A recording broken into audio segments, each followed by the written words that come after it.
எண்ணம் தூய்மை பெறும். அதனால் அந்த கர்மாவின் பாதிப்பு மெல்ல விலக துவங்கும்.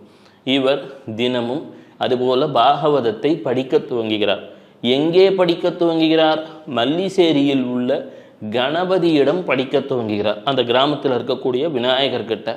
அந்த விநாயகரை சுற்றி பல்வேறு அற்புதங்கள் நிகழத் துவங்குகிறது. மல்லிசேரி என்று சொல்லக்கூடிய கிராமம் புகழ் பெறுகிறது. சங்கரன் நம்பூதிரி சொல்றார், ஐயா, என்னை புகழ்படுத்த வேண்டாம், எனக்கு பெருமை வேண்டாம், என்னை அதிகம் அடையாளப்படுத்தாதீங்கன்றார்.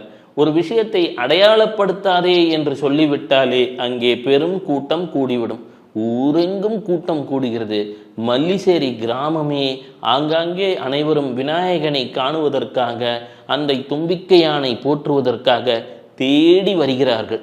ஆங்காங்கே அவருக்கு அருகம்புல்லால் நெய்வேத்தியம், ஆங்காங்கே வன்னிமர இலைகளால் அர்ச்சனை, எங்கும் அவருக்கு பிரார்த்தனை.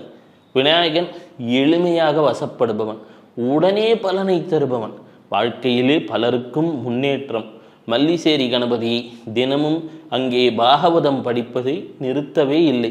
2500 முறை முழுவதுமாக பாகவதத்தை சப்தாகமம் என்ற முறையிலே சொல்லிவிடுகிறார். பல்வேறு சித்துக்கள் கைவரப்பட்டு விட்டன.